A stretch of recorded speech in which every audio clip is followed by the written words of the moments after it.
Bismillahirrahmanirrahim. Assalamualaikum warahmatullahi wabarakatuh. Innal hamdalillah nahmaduhu wa nasta'inuhu wa nastaghfiruh wa na'udzu billahi min shururi anfusina wa min sayyiati a'malina.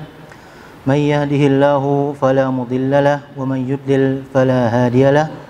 Asyhadu an la ilaha illallah wahdahu la syarika lahu wa asyhadu anna Muhammadan abduhu wa rasuluhu wa ba'd.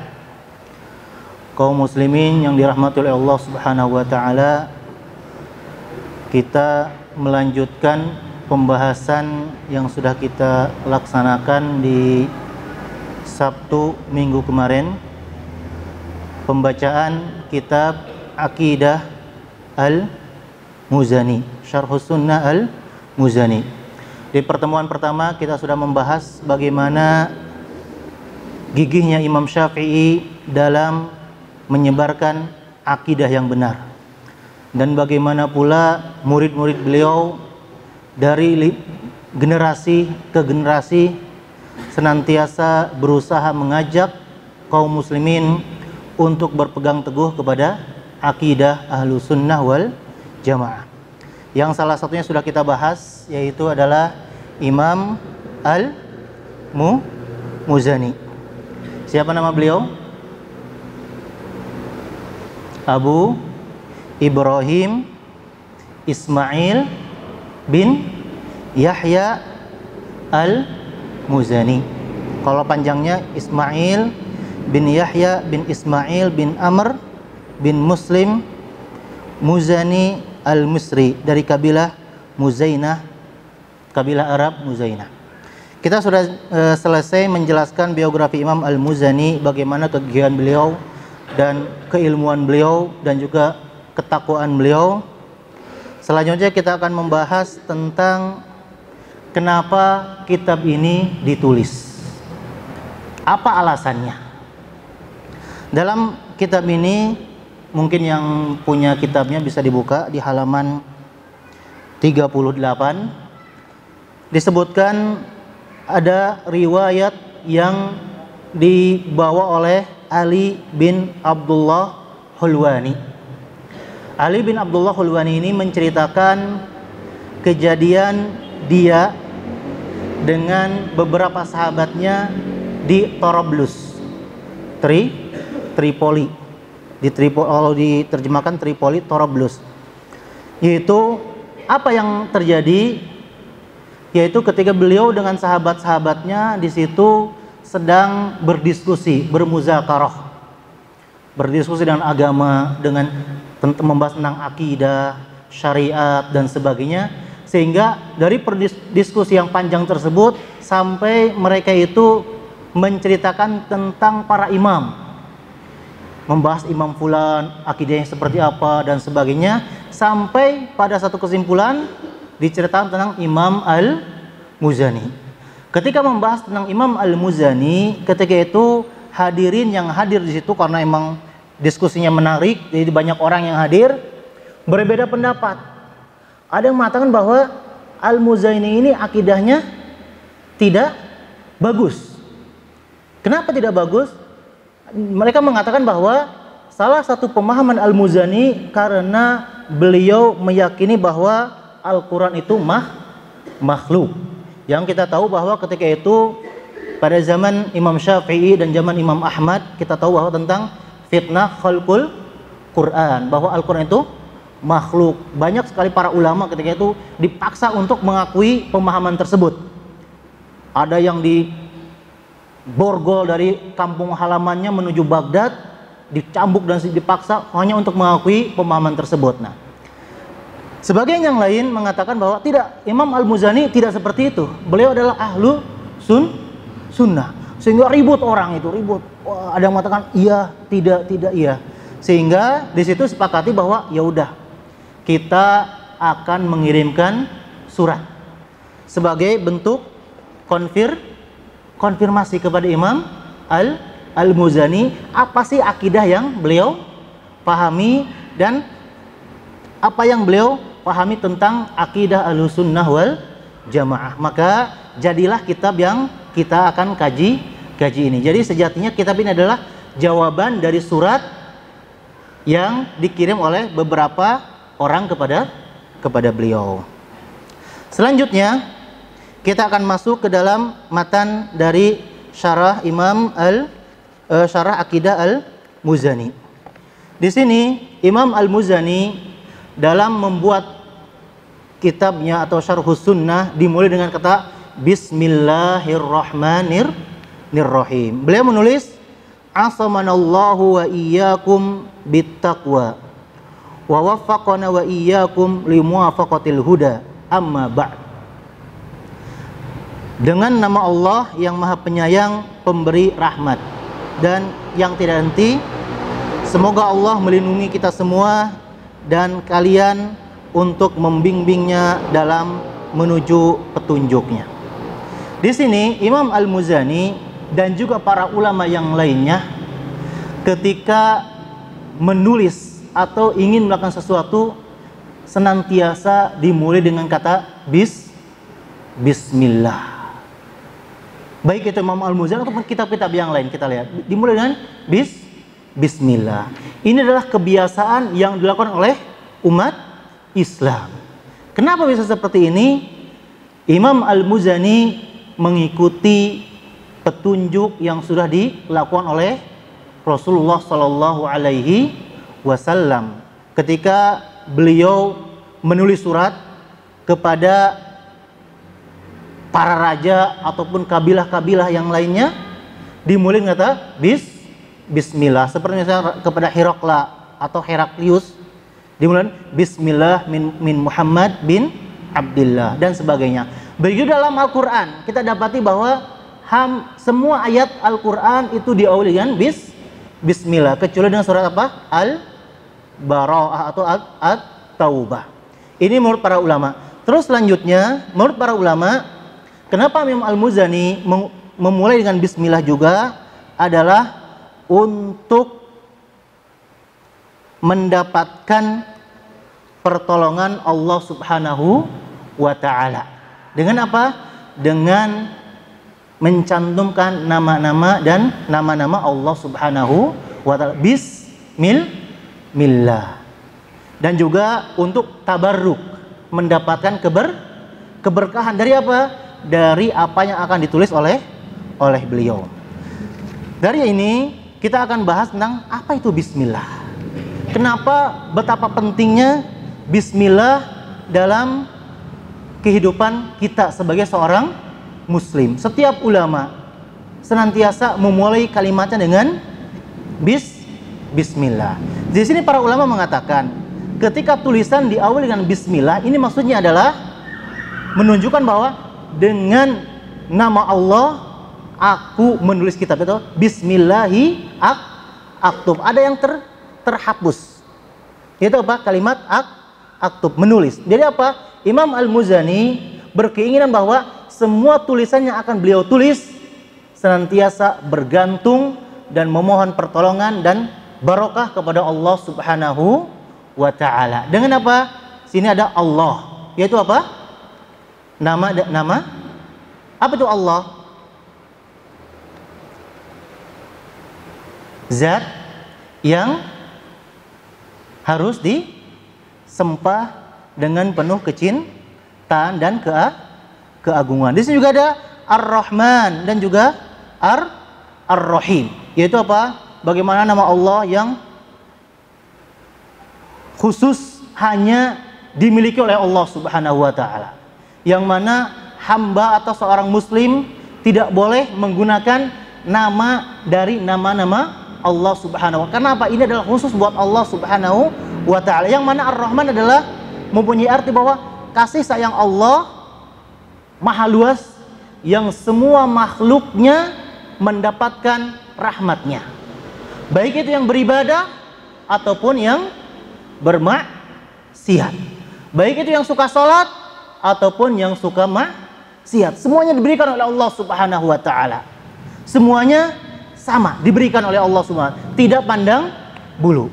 Akan tapi Ar-Rahim, Ar-Rahim ini makna bahwa rahmat Allah itu hanya khusus ditujukan buat orang-orang tertentu. hanya untuk orang-orang pilihan saja. Tidak semua orang mendapatkan rahmat Allah Subhanahu wa ta'ala. Sehingga kita adalah orang yang insya Allah diberikan Allah Subhanahu wa ta'ala rahmat yang khusus tersebut. Ya apa? Rahmat keimanan dan keislaman. Rahmat yang mampu untuk beribadah.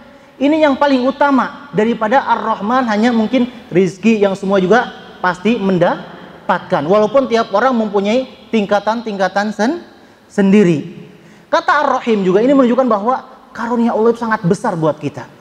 Bagaimana para ulama mengatakan, kalau seandainya saya tidak mampu menyaingi saudara saya atau orang lain dalam kehidupan di dunia, maka saya akan berusaha menyainginya dalam kehidupan akhirat.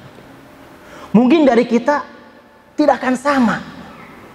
Ada yang kaya, ada yang sekarang makannya ayam, kita cuman makan teri, itu pun yang kemarin seperti itu. Ada yang makannya nasinya enak pulen, kita pun paling makan apa? Bubur. Kenapa? Karena sacangem untuk bersepuluh, misalnya seperti itu. Nah, ini jangan sampai hal yang menjadi pesimis bahwa aduh tidak adil. Kenapa tidak seperti itu? Kenapa kok dia dapetin saya enggak? Padahal kan saya lebih soleh, katanya seperti itu. Nama saya soleh seperti lagi apa gitu. Enggak. Kalau misalnya kita tidak diberikan banyak rezeki oleh Allah Subhanahu wa taala, maka apa? Kita salib saudara kita dengan apa? Kenikmatan akhirat. Harus iri misalnya. Kalau seandainya dia kaya, maka kita salib dengan apa? Banyak membaca Al-Quran, banyak sholat, banyak beribadah, banyak hal yang lain. Jangan sampai kita kalah dunia, kita kalah akhirat juga. Rezekinya teman kita lebih bagus, ibadahnya lebih bagus juga. Kita sudah rezekinya mepet, sholatnya pun mepet, ibadahnya pun mepet. Ini seperti apa? Rugi dunia dan akhirat. Ini maksudnya bagaimana kita seorang muslim harus bisa memaksimalkan potensi yang Allah Subhanahu wa ta'ala berikan. Jangan hanya iri urusan dunia saja. Saya kan kerjanya bareng sama, duduk dari jam 7 sampai jam 3, ngetik depan komputer sama, tapi kok teman saya gajinya 3 digit, saya cuma 1 digit. Aduh. Tapi nggak pernah iri. Teman saya kok tiap hari baca Quran, saya kok baca komen Facebook, nggak pernah iri seperti itu. Tapi kalau hal itu iri, harusnya apa? Yang menjadi patokannya adalah Ar-Rahim. Bagaimana kita harus bisa mendapatkan karunia Allah SWT yang khusus tersebut. Yang khusus tersebut, sehingga itulah patokan kita, bekal kita satu-satunya menuju akhirat. Karena dunia itu kan sementara. Apa yang kita makan itu hanya sampai ke mulut saja, sampai ke perut, keluar lagi. Mau baju jekrem, apa jekrem ya? Baju keren, mobil hebat misalnya, ataupun misalnya rumah mewah, dan nggak bakalan dibawa ke kuburan. Atau misalnya iri, kok teman saya ganteng ya, saya kok rada-rada gimana seperti itu. Sampai dipikirkan dan sebagainya. Itu salah. Jadi yang menjadi patokan seorang muslim adalah bagaimana bisa mendapatkan rahmat Allah SWT yang khusus, yaitu keriduan dan mampu dan bisa senantiasa beribadah di jalan Allah Subhanahu wa ta'ala. Selanjutnya kita akan membahas ini yang banyak terjadi di masyarakat dan juga mungkin kita pun sudah mengetahuinya.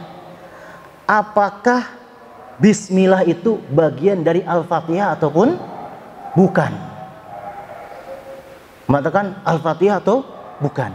Nah, dalam hal ini para ulama mengatakan, sepakat semua ulama mengatakan bahwa bismillah itu bagian dari Al-Quran ketika terdapat dalam surat An-Naml ayat 30 yang menceritakan tentang Sulaiman ketika menulis surat kepada siapa? Ratu Saba. Innahu min Sulaiman wa innahu Bismillahirrahmanirrahim. Itu sepakat bahwa kata bismillah terdapat pada Al-Quran surat An-Naml ayat 30.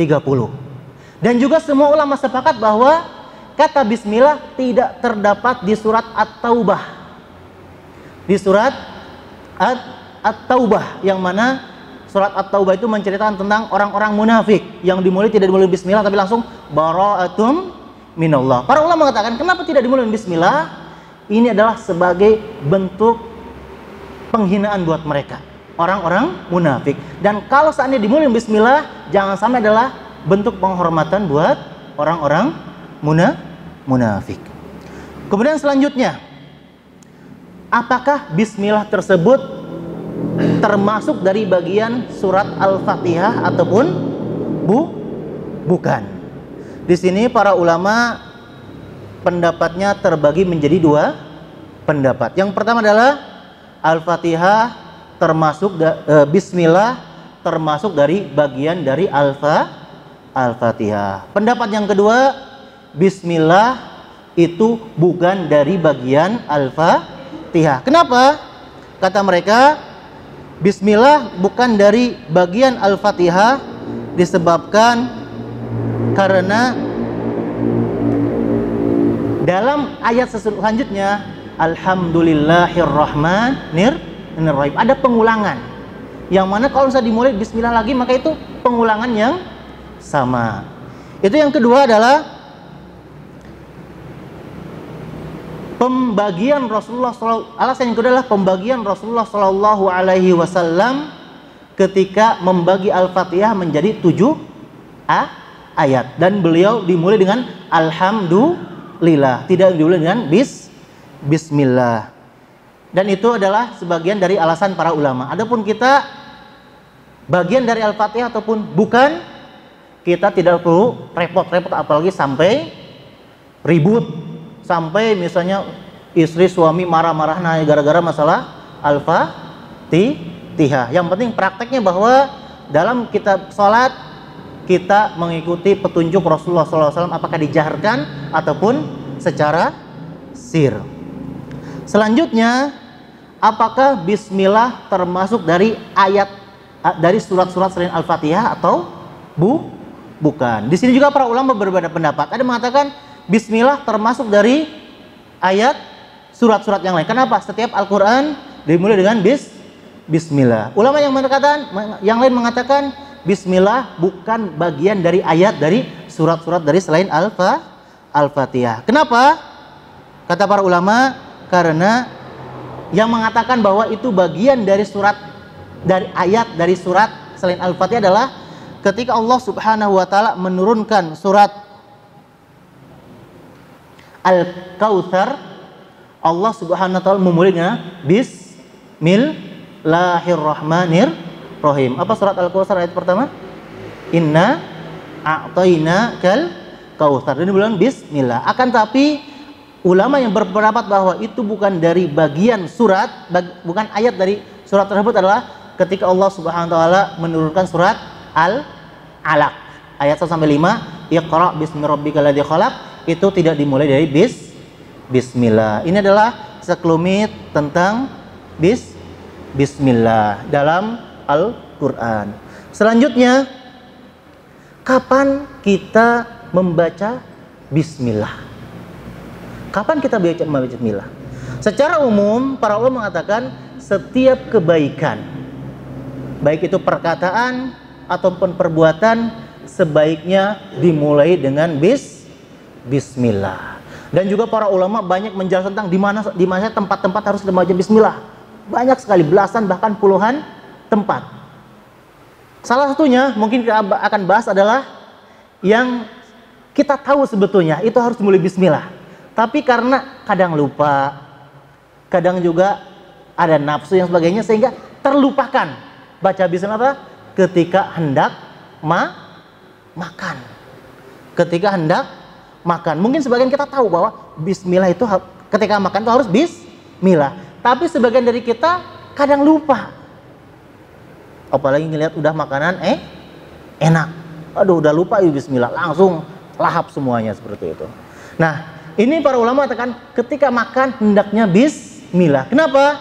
Karena makan yang tidak dimulai dengan bismillah itu syaitan akan turut ikut campur dalam makan kita. Bagaimana dalam satu hadis yang diriwayatkan oleh Huzaifah, beliau mengatakan bahwa ketika beliau bersama para sahabat yang lain dan Nabi SAW dihidangkan makanan, dan para sahabat ketika itu tidak berani untuk menyentuh makanan tersebut. Mereka menunggu Rasulullah SAW menyentuhnya. Ketika itu datanglah seorang Arab Badui hadir, langsung ingin nyerobot makan. Kemudian Rasulullah SAW menahan tangannya. Kemudian setelah itu datang juga seorang jariyah, budak wanita yang ingin ngambil makanan juga, dan Rasulullah SAW menahan tangan budak wanita tersebut untuk tidak mengambil makanan tersebut. Dan kemudian Rasulullah SAW berkata, sungguh setan menghalalkan makanan yang tidak disebutkan nama Allah kepadanya. Setan datang bersama orang Badui ini, dan dengannya setan ingin menghalalkan makanan tersebut. Begitu juga dengan wanita yang sesudahnya. Dalam hal ini kita bisa simpulkan bahwa makanan yang tidak diawali dengan bismillah, maka di situ setan ikut campur untuk makan dari makanan tersebut. Makanya jangan heran mungkin sebagian kita nggak pernah kenyang makan.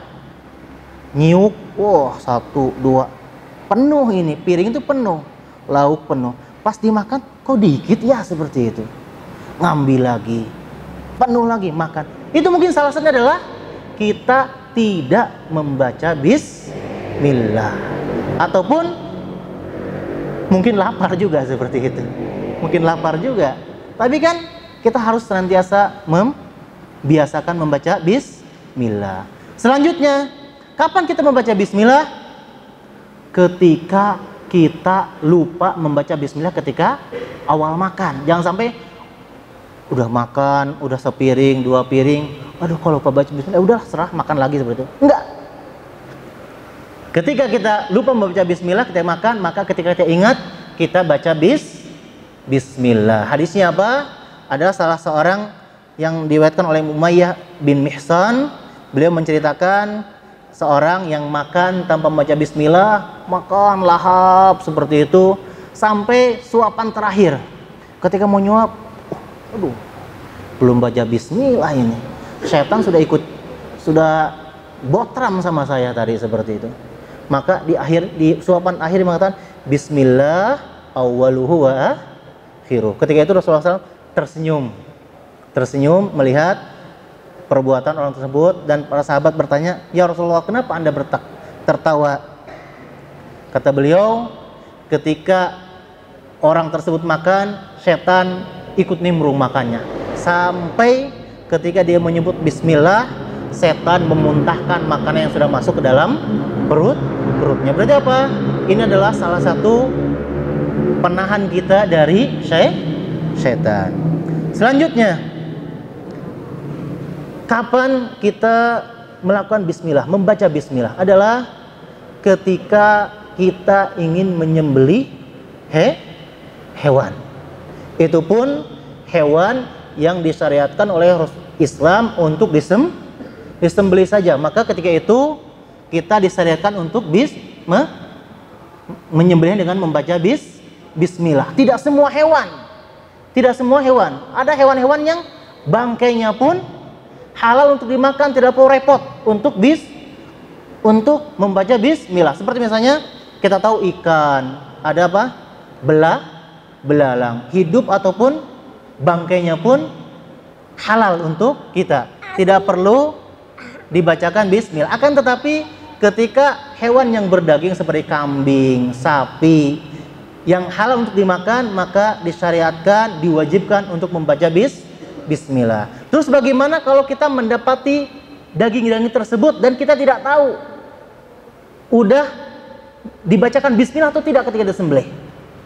Karena ketika itu ada satu riwayat yang diriwayatkan oleh Aisyah radhiyallahu anha.